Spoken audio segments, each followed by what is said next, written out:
Hey everybody, this is a piece titled uh, Towards a History of the Trotskyist Tendencies After Trotsky. It's by Daniel Gaido. Uh, it's a review of the memoirs of a critical communist towards a history of the Fourth International by Livio Maitan. Seems like it's a little bit more of a book review because it is rather long, as you probably can see by how long the video is. So, just so you know. Okay, so the abstract says, this work, based on the premise that, quote, Trotskyism in Trotsky's lifetime was nothing but the name given to Marxism in its fight against the Stalinist bureaucracy, offers an overview of the history of Trotskyist tendencies after Trotsky's assassination, which highlights the need not only of addressing programmatic and strategic issues, above all the long-standing and growing accommodation to bourgeois democracy of most of the Trotskyist tendencies, but also of taking an in-depth look at a series of organizational practices that the Trotskyist tendencies have inherited from Zinovievism and Stalinism, and that have greatly contributed to their current weakness. So here we go. Introduction. The history of the Trotskyist tendencies after Trotsky still is, more than 80 years after Trotsky's death, largely terra incognita, or rather a bazaar in which all kinds of sects peddle their myths. Only from time to time does a work emerge that takes the history of Trotskyism out of the realm of mythology and provide us with the elements we need to reconstruct the actual experience of the Trotskyist militants in a particular time and place, such as Sam Bornstein and Al Richardson's 2 volumes on the history of British Trotskyism from 1924 to 1949, Gary Tennant's History of Cuban Trotskyism from 1932 to 1965, and Jean Henskin's dissertation on the Lambertist current in France until 1963.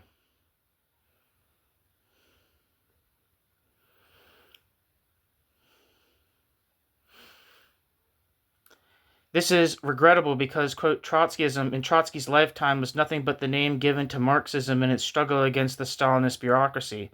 The transitional program adopted by the Fourth International in 1938 was merely the development of the programmatic debates that took place in the Communist International, particularly in its Third and Fourth Congresses, which were interrupted by the rise of Stalinism. Hold on, I gotta duplicate this to get to the footnotes.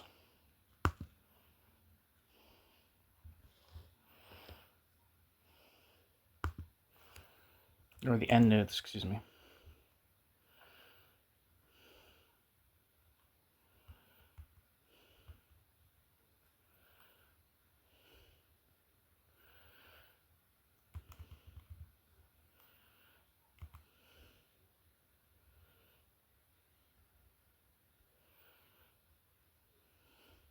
Sorry.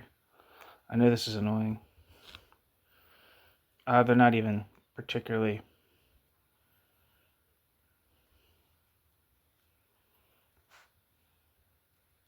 Okay.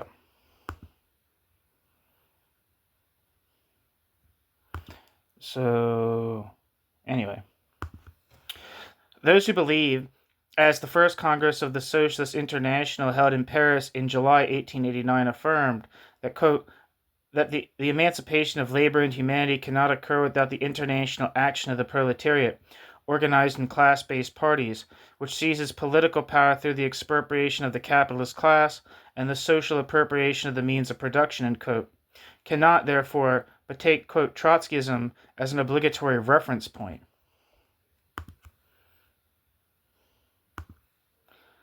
This inheritance, however, is buried under a whole series of unfortunate events experienced by the political tendencies stemming from the Fourth International, most of which were not accompanied by any serious political balance sheet. So the recovery of Trotsky's socialist and revolutionary legacy requires a work of historical reconstruction that is yet to be done, and to which the present work aims to contribute.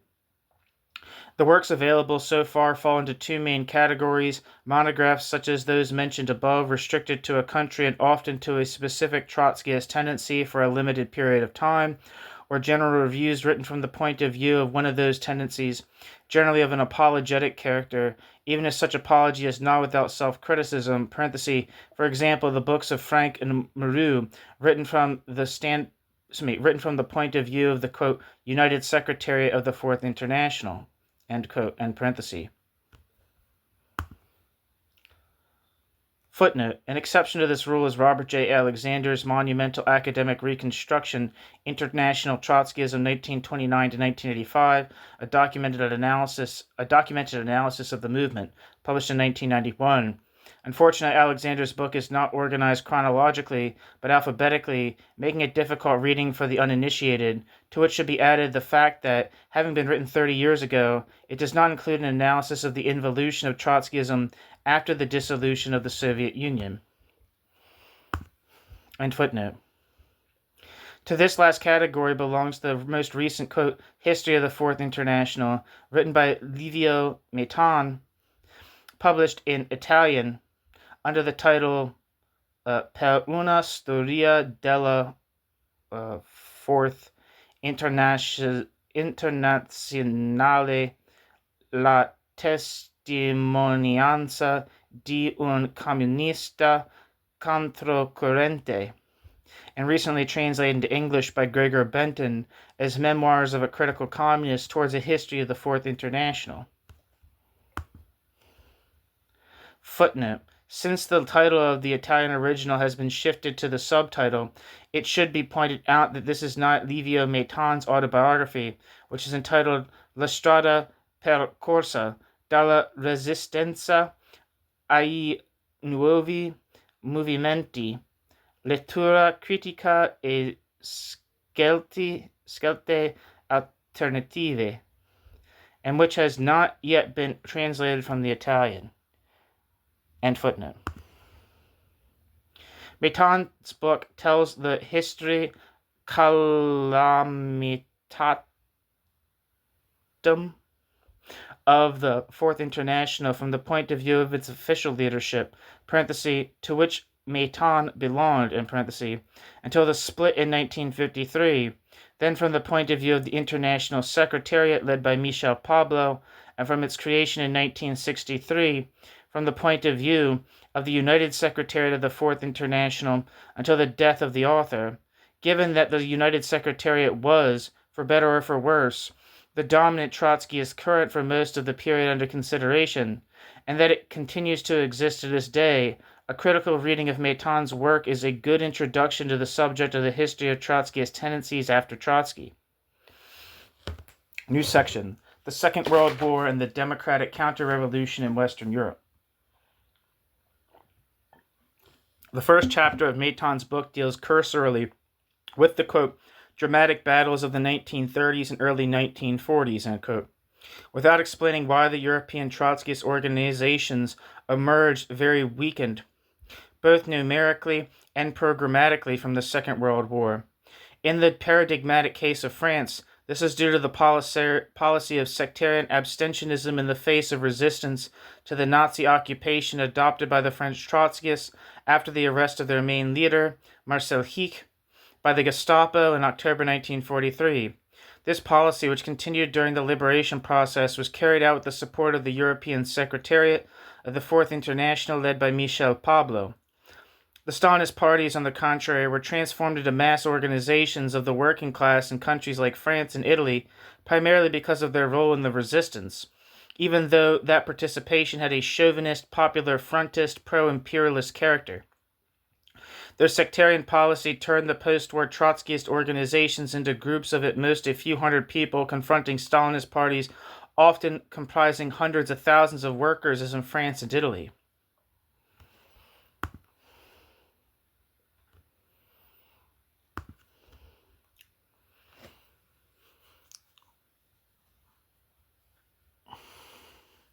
A concomitant factor that turned the Trotskyist organizations in Europe, and particularly the French section, into sects in the immediate post-war period, while the Stalinist organizations became mass working-class parties, was their inability to foresee the coming of a democratic counter-revolution under the aegis of American imperialism.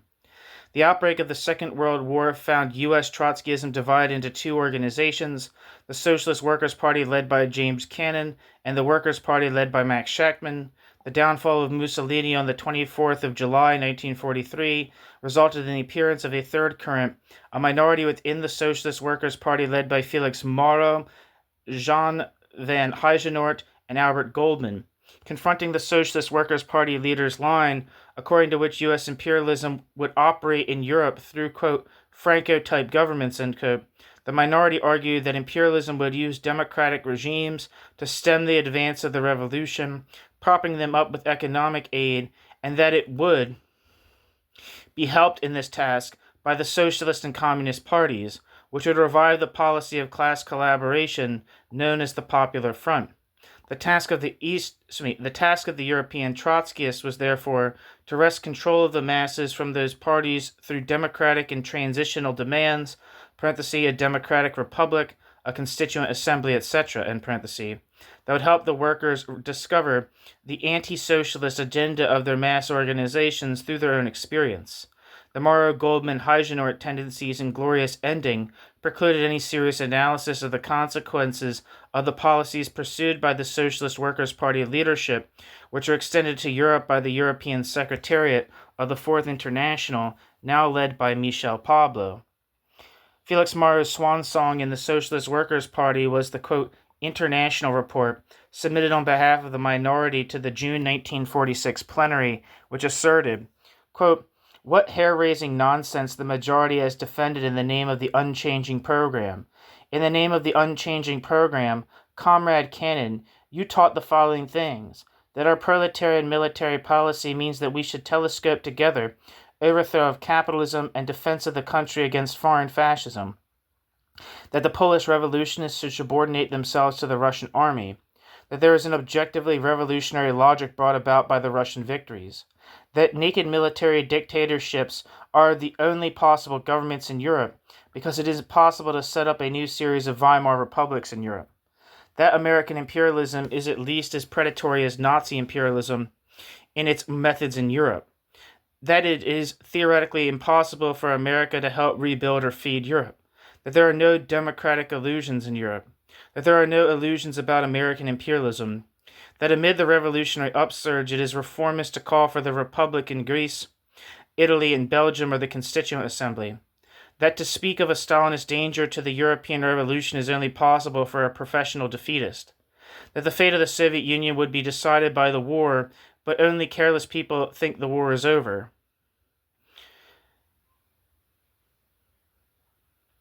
Despite the evident inability of Cannon and the leadership gathered around him to analyze reality and orient the Fourth International sections accordingly,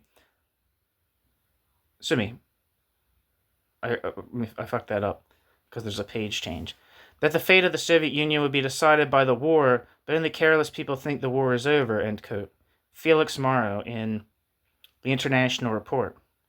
Despite the evident inability of Cannon and the leadership gathered around him to analyze reality and orient the Fourth International sections accordingly, Mauro's fate and that of his fellow comrades was sealed, because by then the Socialist Workers' Party's organizational practices had become modeled on the lines of Zinoviev's, quote, Bolshevization. New section. Zinoviev's, quote, Bolshevization as the organizational model for Cannon's Socialist Workers' Party. The Fourth International's abstentionist policy went hand in hand with a flowering of sectarian organizational practices, which is not surprising since the Socialist Workers' Party's leader, James Cannon, had been back in the day a great fan of Zinoviev's, quote, Bolshevization, which can be seen as the first step in the Stalinist bureaucratization of the communist parties all over the world. Footnote. See Cannon 1924-1925. Grigory Zinoviev, who was chairman of the Communist International from March 1919 to November 1926, laid down the line of the, quote, Bolshevization policy at its Fifth Congress, held in June-July 1924. The proceedings of that Congress have never been fully translated into English or French, but a German version is available online. End footnote. Let us recall that the, quote, Theses on Tactics, end quote, parenthesis, Thesen zur Taktikfrage, end parenthesis, adopted by the Fifth Congress of the Communist International held in 1924, included a section on the, quote, Bolshevization of the parties and the formation of a united communist world party, end quote, whose notorious point 4 said, quote, it must be a centralized party that does not admit factions, tendencies, or groupings. It must be cast in one piece. Bracket, Sie muss eine zentralisierte Partei sein, die keine Fraktionen, Strömungen oder Gruppierungen zulässt, muss aus einem Gusse sein, end bracket, end quote.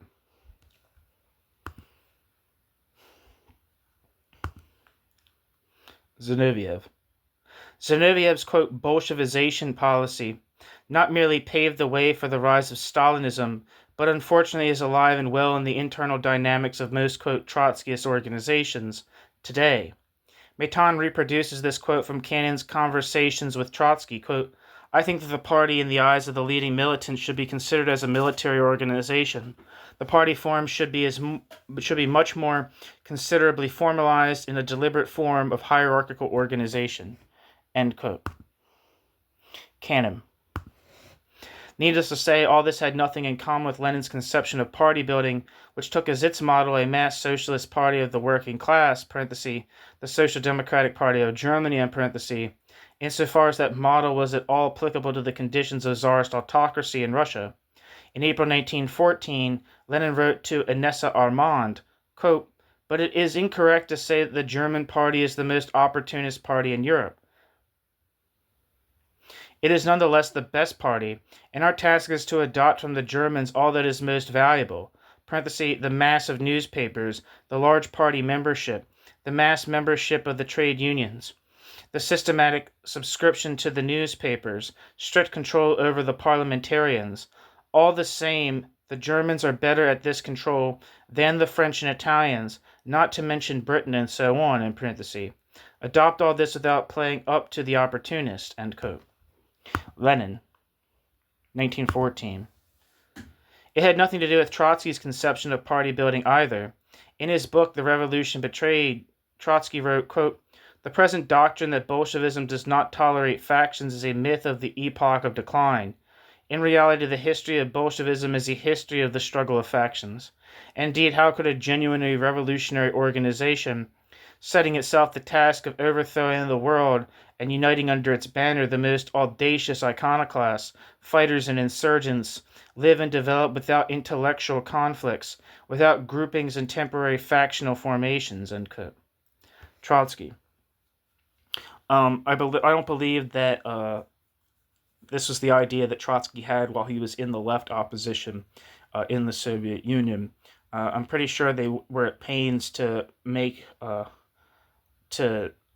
demonstrate to the party tops, the people who were, I guess, like the party majority center faction, or this faction around Stalin, that they were not, in fact, a faction. My sources for that is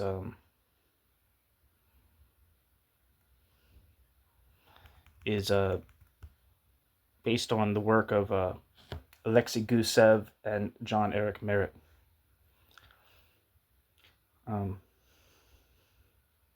Granted, Trotsky also said that wanted a multi-party democracy in the Soviet Union, and as being part of the political revolution against Stalinism. But that was not Trotsky's opinion when he was in power, or when he was close to power either. While Trotsky was alive, the bureaucratic tendencies within the Fourth International were kept in check, but became official policy after the expulsion of the Morrow-Heisenort-Goldman fraction in the Socialist Workers' Party, which is the dominant Trotskyist organization during the Second World War, and its immediate aftermath, made those practices extend to the Fourth International as a whole. These citations from Felix Morrow and Albert Goldman are revealing and little known, so they deserve to be quoted at length. Quote, We believe that without unity (with the Workers' Party) the Socialist Workers' Party is doomed to monolithic degeneration. Is that not a question of sufficient importance to justify an organized struggle on it? Under the most exemplary conditions of internal democracy in the Russian Party and the Communist International, factions were organized to struggle for certain goals, and nobody dreamed of adducing democracy as an argument against forming these factions. You are straying far from Bolshevism, dear comrades, when you criticize us for forming a faction to fight for our ideas. ... Cannon's group's opposition to unity is a touchstone indicating the fact that it is a bureaucratic tendency, a monolithic tendency. ... When a leadership mistakenly believes that admission of errors and open discussion in the ranks of the party to correct the line undermines its authority, then bureaucratic controls over party life have become inevitable. End quote.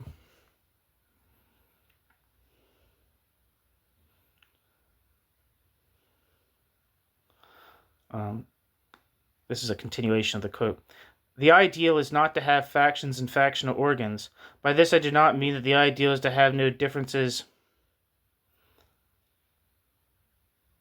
Quote, the ideal is not to have factions and factional groupings. By this I do not mean that the ideal is to have no differences of opinion, but to have such a healthy party that differences are discussed and settled without factions and factional organs.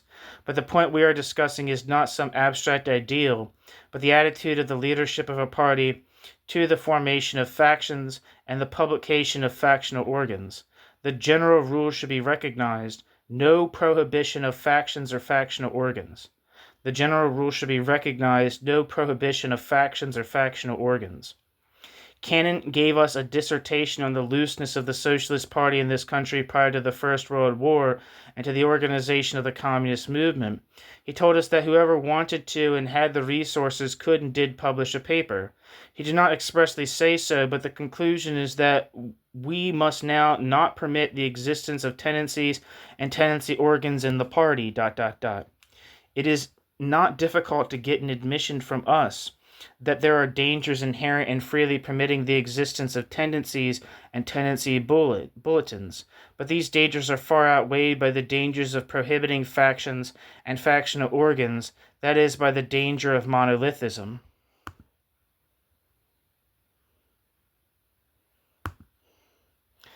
Unity (with the Workers' Party) means a democratic centralist party as against the monolithic tendency of Cannonism. Unity means an attitude toward differences of opinion which recognizes that those who differ with us remain our comrades. Unity means to welcome attempts to go beyond what has already been said and to find what is new in the changing situation. Unity means a rejection of the notorious formula of E.R. Frank, spokesman of the Socialist Workers' Party majority, that, quote, we have a finished program, end quote. Unity means a living, thinking Trotskyist party which openly and honestly corrects its mistakes in order the better to avoid new ones, end quote.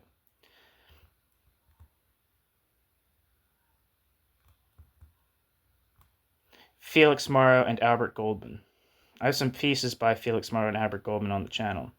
I believe a piece of contention for them was, and maybe this will be talked about later, was that I believe that the Cannon Party had a bit more of a catastrophist idea about capitalism, right? That there was no kind of like post-war prosperity that was happening.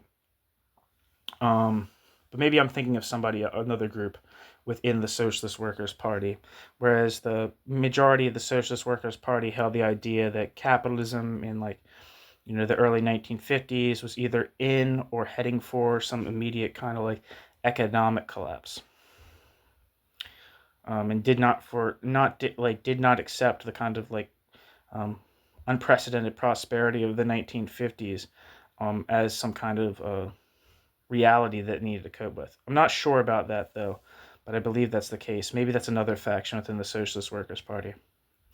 Anyway, the Socialist Workers' Party's sectarian organizational practices were extended to the European sections, which are not devoid of their own homegrown sects, such as the followers of Armand Millenier, because Pablo originally was Cannon's man in Europe, just like Posadas later became Pablo's man in Latin America. In other words, the Fourth International, created by Trotsky in 1938, did not survive the Second World War.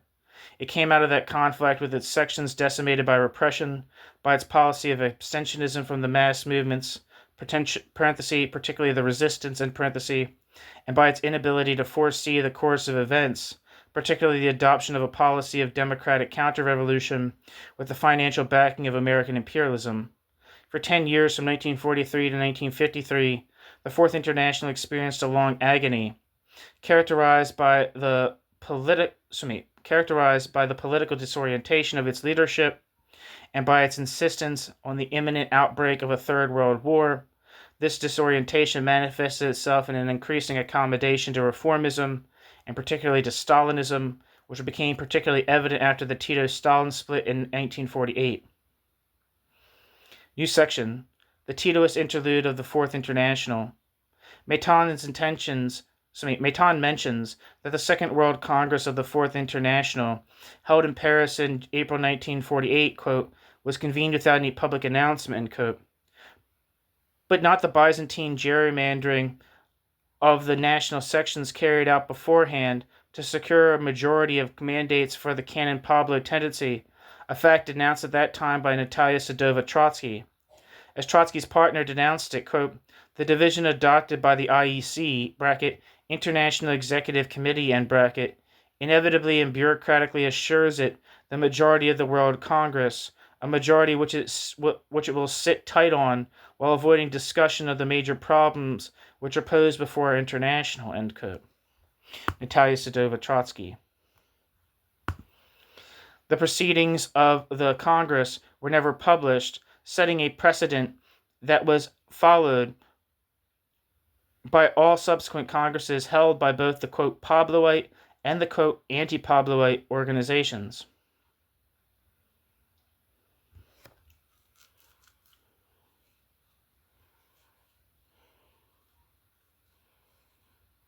Maitan acknowledges that, quote, major new developments had not been taken into account, end quote, in the resolutions adopted by the Second World Congress. That, quote, only 2 months later came the break between the USSR and the Yugoslav Communist Party, end quote, and that, quote, the Second Congress had indiscriminately included Yugoslavia among the countries defined at the time as in the buffer zone, bracket, glacis, end bracket, end quote, and that, quote, a year and a half later the Chinese Revolution would come to a head, end quote, without the Fourth International ever having predicted even the possibility of those events.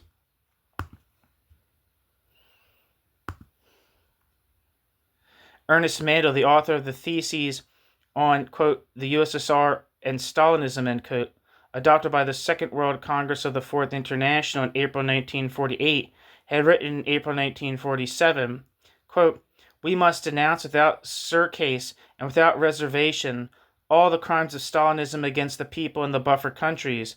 We must systematically break down all the illusions of the masses about, quote, the destruction of capitalism, end quote, in these countries, and about the, quote, socialism that exists in Russia. This task is as fundamental as the fight against parliamentary illusions in the struggle against the social democracy. For no worker who really thinks that Russia is, quote, socialist, and that the Stalinists have abolished capitalism in Yugoslavia, will leave the Stalinist organizations, end quote. Mandel. The Theses on the, quote, USSR and Stalinism, adopted by the Second World Congress in April 1948, restated this idea in the following words, quote, whereas the worker state defends the collective ownership of the means of production arising from a victorious socialist revolution, the state of the, quote, buffer countries defends property which, despite its diverse and hybrid forms, remains fundamentally bourgeois in character, ... The fact that capitalism still exists in these countries, side by side with exploitation by the Stalinist bureaucracy, must fundamentally determine our strategy. The capitalist nature of these countries imposes the necessity of the strictest revolutionary defeatism in wartime, end quote. Ernest Mandel, 1948. The Tito-Stalin split, which was taking place while the resolution was being adopted, and the Trotskyist support for Tito in that conflict, put the Fourth International in the rather awkward position of supporting, according to its own analysis, a capitalist state, Yugoslavia, against a degenerated worker state, the Soviet Union, This does not mean that siding with Yugoslavia in that conflict was wrong. It just goes to show the degree of theoretical confusion and political disorientation prevailing in the leadership of the Fourth International after Trotsky's assassination, and the empirical character of the twists and turns in the party line. To justify the Fourth International's subsequent search for a common, quote, Leninist denominator for the with the Titoist bureaucracy, Maitan underlines as one of the, quote, two essential aspects of the attitude, end quote, of the Yugoslav Communist Party, quote, the demand for labor movement autonomy from the Soviet bureaucracy, end quote, without mentioning that the Yugoslav labor movement was never granted any autonomy from the control of Tito's bureaucracy, which is no better than Stalin's bureaucracy in that respect. The leadership of the Fourth International hastened to send volunteer brigades to Yugoslavia and to describe it as a, quote, worker state, even though shortly afterwards it supported American imperialism during the Korean War.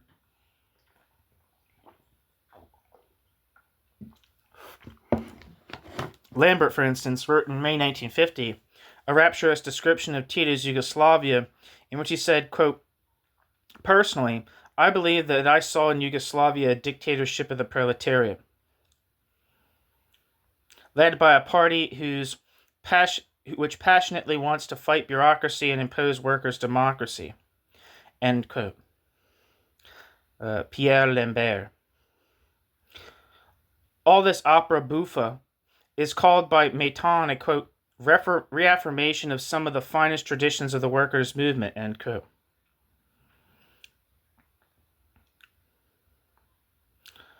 On the bizarre grounds that, quote, even today, in 2001, in what remains of Yugoslavia, there are factories in which workers, reduced to a tragic plight, continue to espouse the principles of self-management, end quote. Maitan. Retrogression was rampant in other areas as well. The delegates to the Third World Congress, which met in August 1951, did not appear to be shocked by the fact that the section of the, quote, resolution on the international situation and the task of the Fourth International, end quote, on Palestine recommended, 3 years after the ethnic cleansing of 800,000 Palestinians in 1948, known as the Nakba, to practice entrism in Mapam, a Zionist, i.e. racist, organization linked to the kibbutz artsy agrarian colonialist movement. The resolution read, quote, in Palestine, the Trotskyists will examine the possibility of carrying out political work within Mappa, end quote.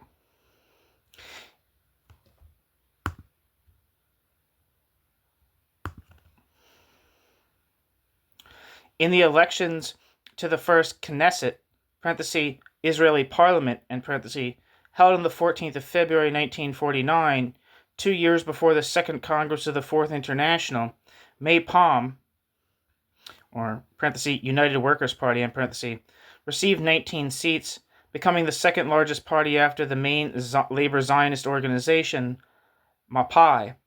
As Mapam did not allow non-Jews to be party members, it had also created an Arab list, the Popular Arab Bloc, to participate in the elections, which had not crossed the 1% electoral threshold. In other words, this resolution represented a brutal regression from the historical line of Trotskyism in Palestine, which is always opposed to partition, and after the Nakba of 1948, supportive of a single state throughout the territory of historic Palestine, as well as the unconditional right of return of the Palestinian refugees.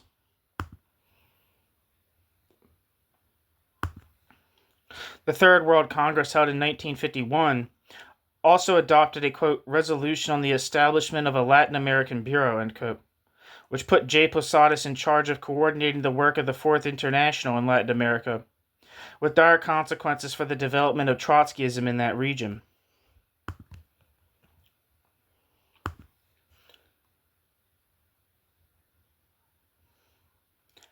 New section. The Chinese Revolution, the Korean War, and the origins of, quote, Pabloism. Maitan recalls that, quote, a delegate from the Chinese section took part in a session of the International Executive Committee, parenthesis, 9th to the 18th of April 1949, in parenthesis, end quote, in which Meitan maintained, quote, that the Maoist army would not cross the Yangtze, although actual crossing took place just a few days later on the 20th of April, end quote. When the Chinese Revolution of 1949 nevertheless took place, an editorial of Quatrième Internationale,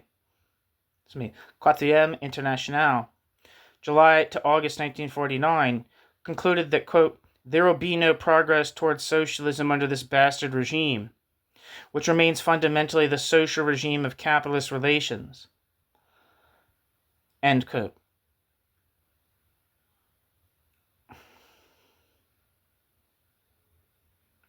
As a result of this disorientation, quote, no resolution on China was adopted until the Executive Committee meeting in June 1952, end quote, when a document was finally approved that, quote, concluded by using the formula workers' and peasants' government, end quote, to describe Mao's regime, which unleashed a countrywide crackdown on Chinese Trotskyists on the 22nd of December, 1952. Exactly as in Yugoslavia, as in the case of China, a bourgeois state had inexplicably turned, according to the Fourth International's official documents, into a workers' and peasants' government under the leadership of a Stalinist bureaucracy. The outbreak of the Korean War on the 25th of June 1950 gave a new impetus to the accommodation to Stalinism, which generated a split in the French section in 1952. This gave rise to the first open clash at the International Secretariat, led by Michel Pablo. Meitan recalls that, in the resolutions adopted around that time by the International Executive Committee, quote, a new war in the short term was ruled out, end quote, which meant that the outbreak of the Korean War took the leadership of the Fourth International by surprise, just like the rest of the major events mentioned so far. In yet another 180-degree turn, that same leadership went on to announce that, quote, the almost consummated rupture between the imperialist bloc on the one side and on the other side the USSR, around which are grouped the, quote, people's democracies and China, end quote, would, quote, tend to spread into a decisive general encounter, end quote. Pablo's book, La Guerre qui vient, titled Capitalism or in English, Capitalism or Socialism, the Coming World Showdown, in parentheses, confidently asserted, quote, beginning with this moment, we will have entered upon the critical period, where any grave deterioration of the present equilibrium for one reason or another, and bracket, can quickly develop beyond a local matter into world conflict, end quote, i.e. a third world war. This prospect of the imminent outbreak of a third world war led Pablo to impose his policy of, quote, entrism sui generis, end quote, into the Stalinist parties, which, since these parties did not recognize the right to form tendencies, implied dividing the Trotskyist national sections into two organizations, one practicing entrism in secret in the local Communist Party, and the other conducting Trotskyist agitation from the outside. This resulted in a split in the French section in 1952, and in the Fourth International as a whole the following year, 3 months after the end of the Korean War. Meitan recognizes that it quickly became, quote, apparent that the specific hypothesis about the radicalization of the communist parties, like those in France and Italy, failed to become a reality, end quote, and that both these parties, quote, became ever more integrated into institutions and played a reformist role, not unlike that of social democracy, end quote. Yet he placed the blame for the split on those who refused to accept Pablo's line.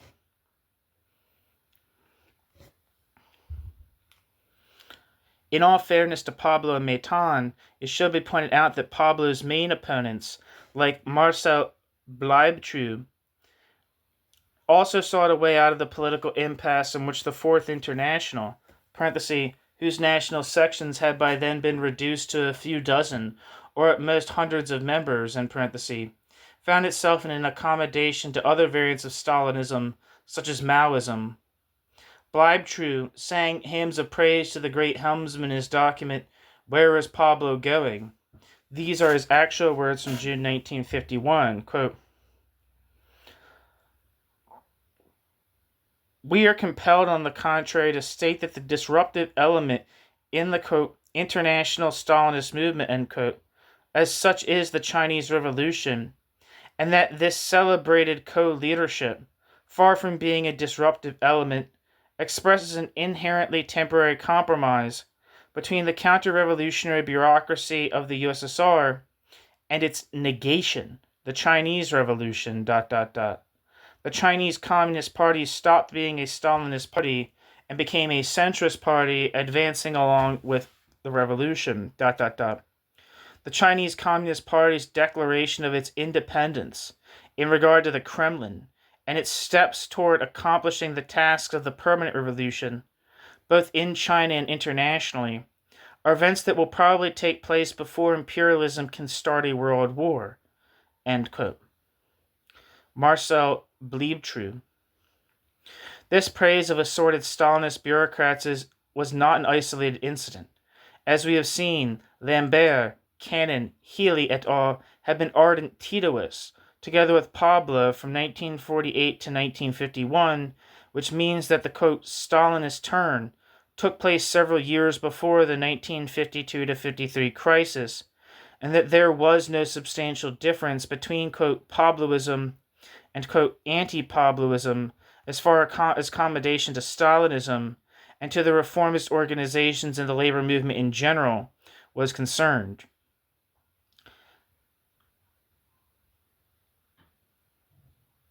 The year 1953 witnessed not only the death of Stalin in March, but also the uprising of the workers of East Berlin against the Stalinist bureaucracy in June.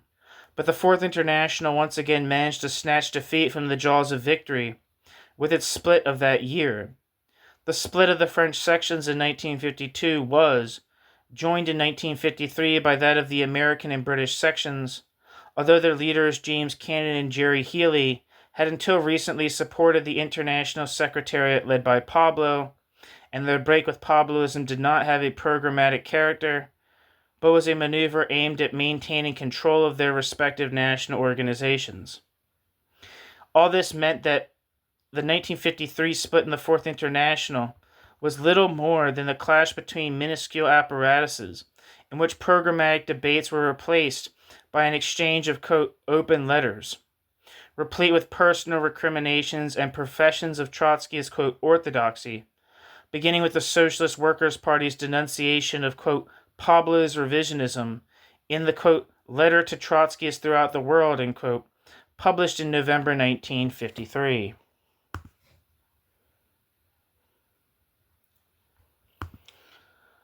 History gave the Trotskyist organizations another opportunity in 1956, with Khrushchev's denunciation of Stalin's crimes at the 20th Congress of the Communist Party of the Soviet Union, and the subsequent workers' uprising in Poland, and above all with the October 1956 revolution in Hungary.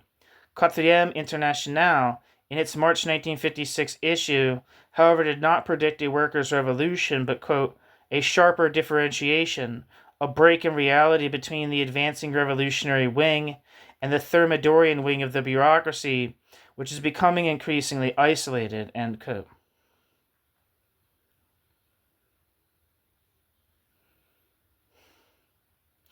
Thus showing the extent of Pablo's illusions in Stalinism. The, quote, anti-Pabloist, end quote, Trotskyist organizations were a bit more critical and managed to recruit some dissidents from the communist parties, such as Peter Fryer in Great Britain. In France, the Lambertist organizations went further, and in 1962 recruited a Hungarian who took part in the 1956 revolution and then went into exile, Balázs Nagy, better known by his pseudonym Michel Varga, only to oust him a decade later in 1973, accusing him of being, quote, an agent of the CIA and the KGB, end quote, in an eerie miniature replay of Stalin's Great Purges.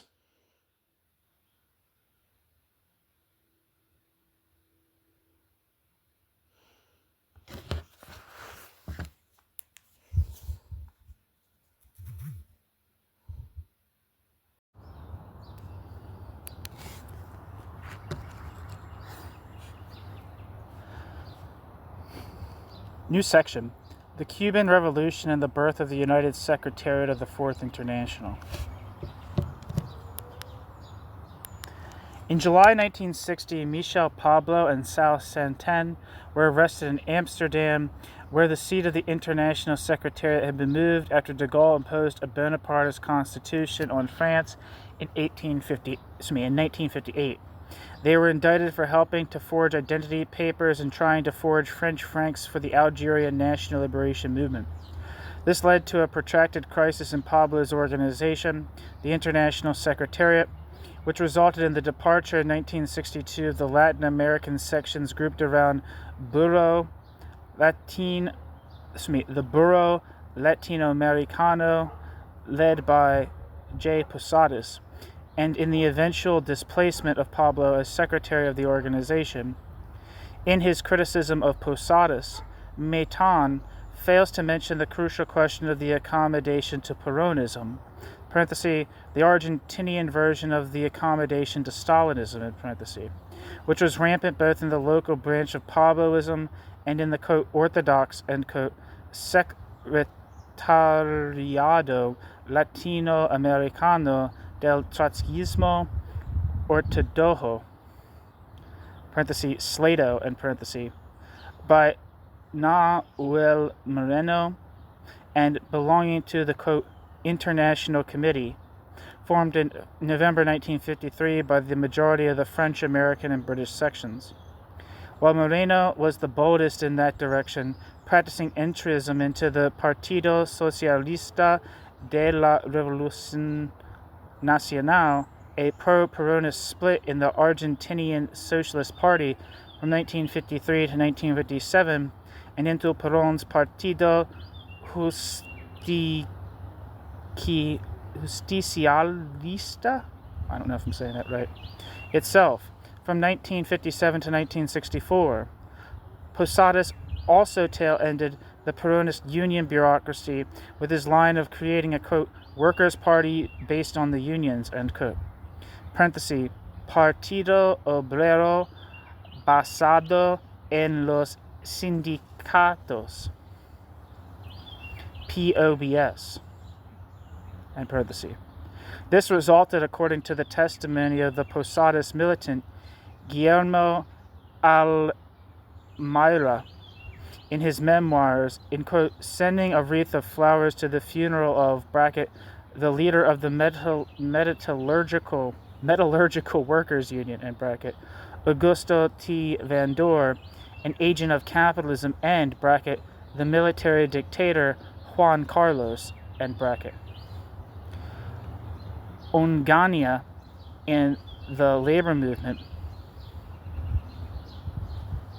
whom they saw as nothing less than the political precursor of a workers' party based on the independent trade unions, that is, of an independent and anti-capitalist instrument of the workers, end quote.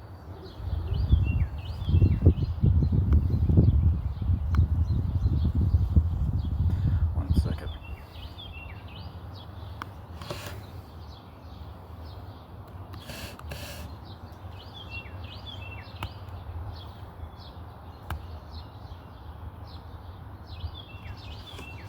Sorry, I had to get back to the footnotes.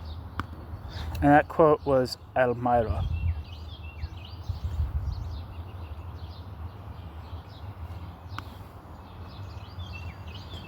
Then came the creation in 1963 of the United Secretariat of the Fourth International, after Cannon's followers and Pablo's former followers discovered that they shared a common admiration for Fidel Castro's regime, to which they hastened to grant the title of, quote, workers' state, end quote, notwithstanding the fact that the Cuban workers could not choose their union officials, let alone their political representatives, or the officials of the militia. Although Cuba was, along with Bolivia, one of the two Latin American countries in which Trotskyism had the greatest presence in the labor movement, its history was for a long time ignored until the pioneering work of Gary Tennant. This slighting of Cuban Trotskyism was due to the growing adaptation of the leadership of the Cuban Revolution to Stalinism, which resulted in a break between Che Guevara and the Castroist bureaucracy, and to the uncritical identification of the international Trotskyist currents with Castroism, first and foremost among them, United Secretariat of the Fourth International.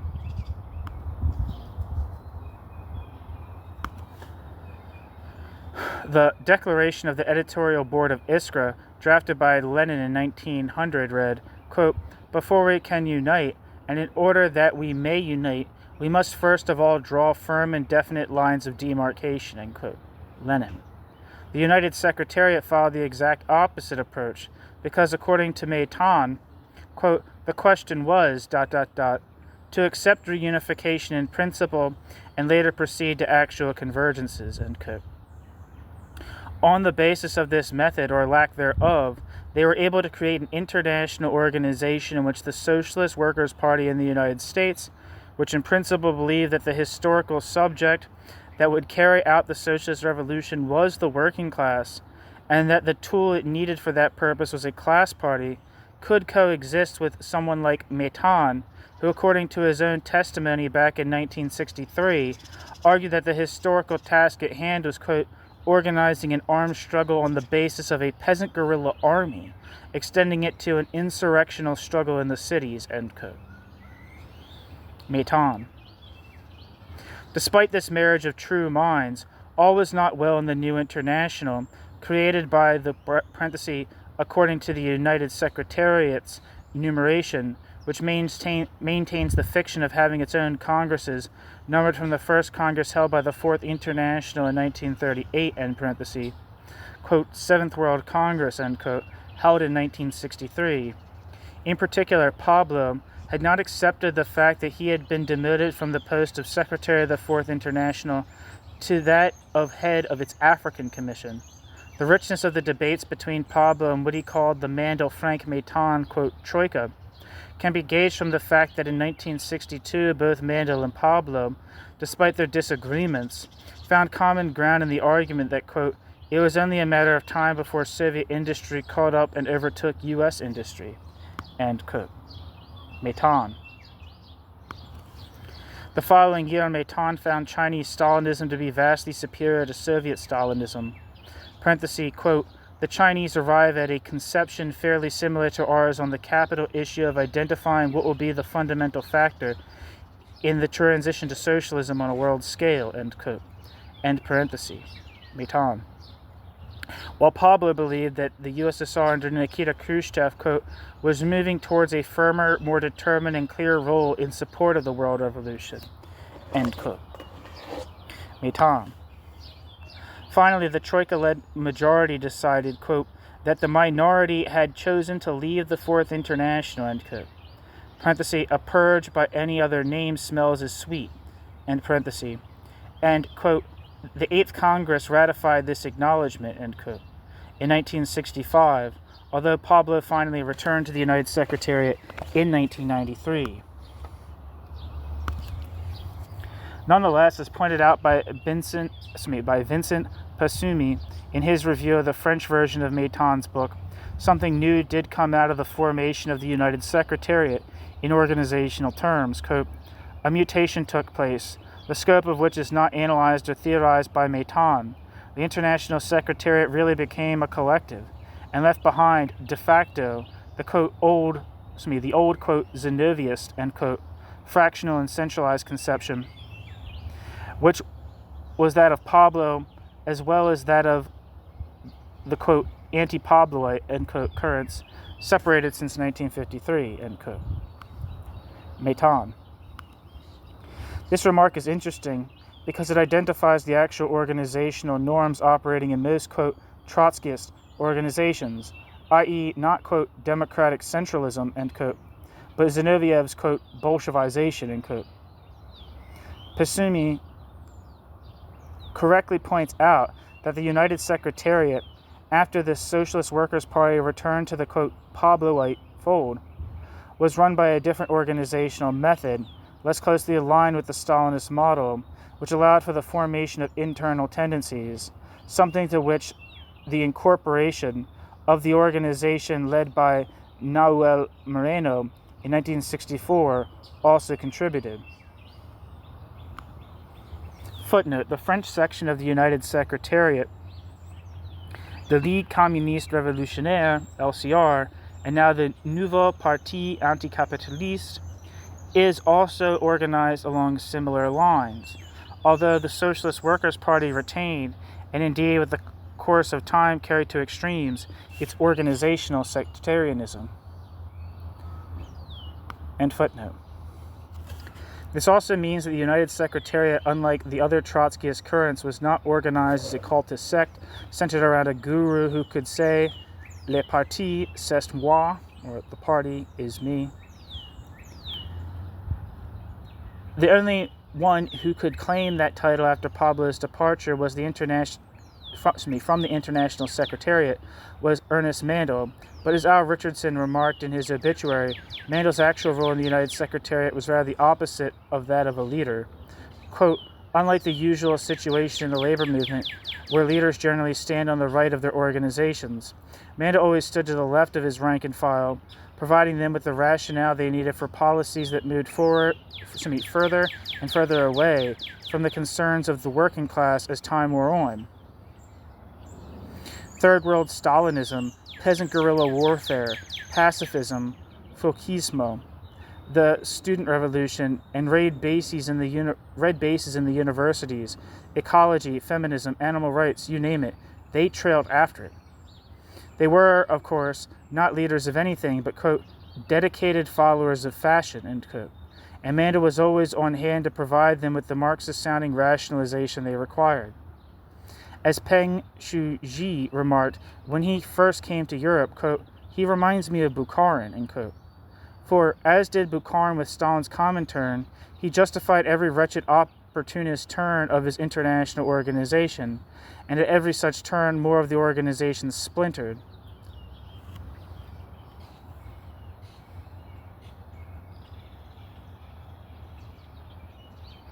As Trotsky prophesied, it would, if they abandoned the working class. Quote, the opposition is threatened with becoming a sect, or rather a series of sects, end quote. And since neither the program nor the organization of Trotsky's Fourth International survived the Second World War, the burden of maintaining the elaborate pretense that it existed down to our own day fell mainly upon Mandel. End quote. Al Richardson. The relatively less sectarian organizational practices of the United Secretariat were still a far cry from the organizational norms of the Socialist and Communist Internationals and their national sections. No factional organs were allowed. The Congress proceedings were never published in order to involve the working class in the internal life of the party and the international, but only the resolutions, parenthesis, though copies of the minutes were sent to the leadership of the national sections, end parenthesis. No financial balance sheet was ever submitted for its approval by the membership in the Congresses, i.e., there was no real control of the leadership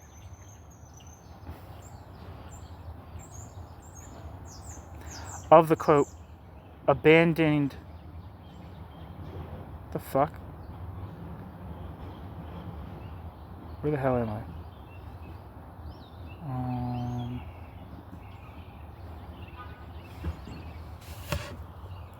1 second.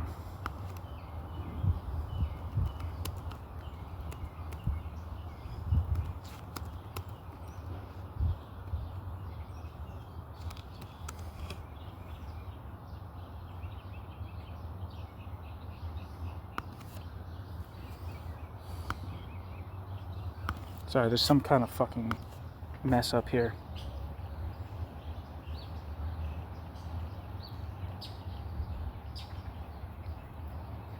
Oh, son of a gun. That's so annoying. I.e., there was no real control of the leadership of the, quote.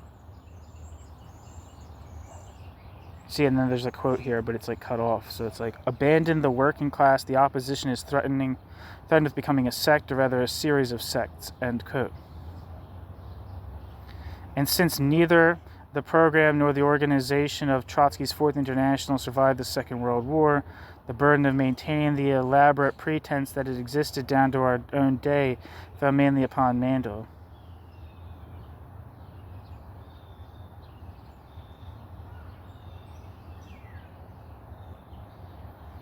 What the fuck? One second. This is screwed up. Let me try to figure this out.